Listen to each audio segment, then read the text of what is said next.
Pemirsa, kejadian memilukan di titik ledakan amunisi kadaluarsa masih menyisakan kesedihan yang mendalam daripada keluarga korban. Hingga saat ini pihak TNI masih melakukan penyelidikan adanya korban jiwa dari warga sipil. Seperti apa cerita di balik tragedi memilukan ini? Berikut sorotan kasus Kabar Utama Pagi selengkapnya.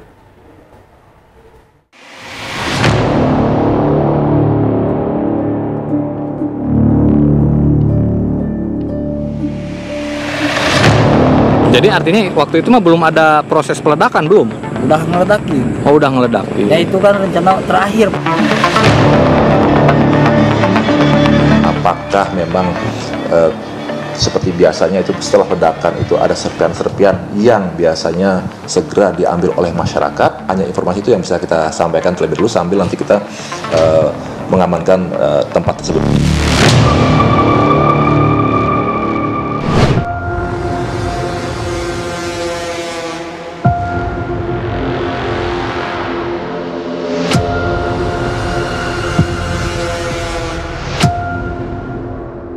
Senin sekitar pukul 9.30 pagi terdengar suara ledakan yang memecah keheningan desa Segara. Suara ledakan ternyata berasal dari titik pemusnahan amunisi kadaluarsa TNI Angkatan Darat. Ledakan pagi itu tidak hanya menghasilkan suara yang menggelegar, tapi di dalam suara itu terdapat korban jiwa. Kegiatan pemusnahan amunisi kadaluarsa ini dilakukan di Kecamatan Cibalong, Kabupaten Garut, Jawa Barat. Pemusnahan amunisi tersebut merupakan bagian dari kegiatan rutin pihak TNI Angkatan Darat. Saat proses pemusnahan amunisi dilakukan di 3 lubang sumur yang telah disiapkan, 2 lubang pertama berhasil diledakkan dengan aman. Namun, saat tim mulai menangani lubang ketiga yang khusus digunakan untuk menghancurkan detonator, tiba-tiba terjadi ledakan. Tempat pemusnahan amunisi kadaluarsa yang berada di sekitar pantai Desa Sagara ini mempunyai jarak yang cukup jauh dengan pemukiman warga. Untuk menuju lokasinya pun dijaga dengan sangat ketat dan sulit dijangkau. Medannya pun yang tak cukup mudah untuk dilewati. Semuanya sudah sesuai dengan standar operasional prosedur. Usai kegiatan ini, ledakan yang tidak seharusnya terjadi meluluh lantakan orang-orang di sekitarnya.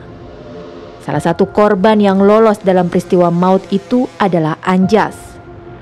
Anjas pagi itu diperbantukan untuk mengikuti kegiatan pemusnahan amunisi kadaluarsa bersama dengan anggota TNI.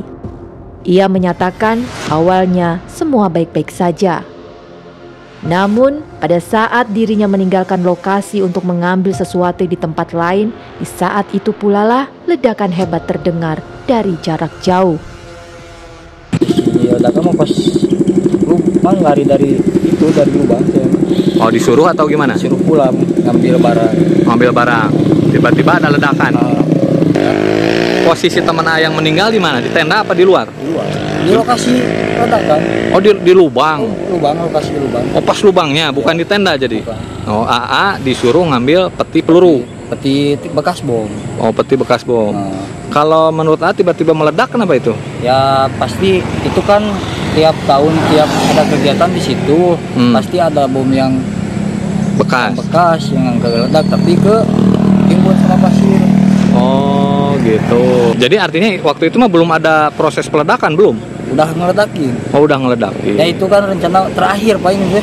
Oh, ini teh. Oh, hari terakhir. Ya selang pas kita mau balik kanan beres-beres. Pas meledak. Oh, pas mau pulang ya beres. Meledak. Gitu. Kan itu seperti serpihan suka dipulungin. Dipungutin. Iya, warga juga. Oh, yang bekas-bekas logam. Nah, kita juga sambil ikut ngumpulin gitu. Oh, gitu. Samping lubang yang bekas ledakan tadi. Oke. Dalam peristiwa itu, 13 orang menjadi korban jiwa. 4 orang dari unsur TNI Angkatan Darat dan 9 orang dari warga sekitar. Yang kemarin kita lihat dari video-video yang beredar, dari kesaksian warga, ya kita mungkin bisa melihat ada indikasi kegagalan pengamanan. Kemudian ada juga ya kesaksian lain yang juga kita perlu dalami gitu ya, dan tim investigasi juga perlu menelusuri ini soal keterlibatan warga sipil dalam proses pemusnahan ini ya. Pelibatannya ini dengan alasan apa? Ini kan harus jelas. Kesedihan sangat dirasakan oleh para keluarga korban.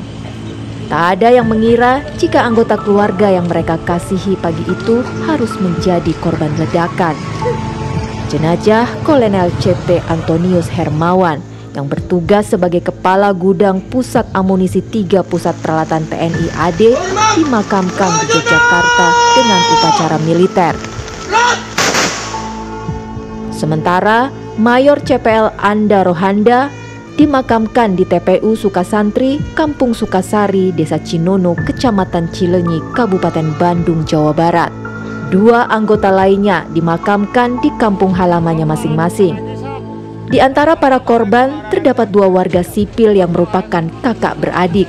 Keluarga mereka sangat terpukul atas insiden ini. Keempat jenazah warga sipil diantaranya Agus, Ius Rizal, Rustiawan, dan Ipan dibawa ke kampung halamannya di Desa Cimerak. TNI Angkatan Darat telah melakukan sterilisasi di lokasi kejadian untuk memastikan tak ada bahan berbahaya yang tersisa.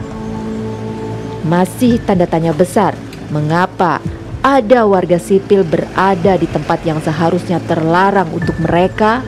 Kami berduka cita, turut berduka cita yang mendalam dari pimpinan TNI atas gugurnya 4 orang prajurit TNI dan 9 masyarakat.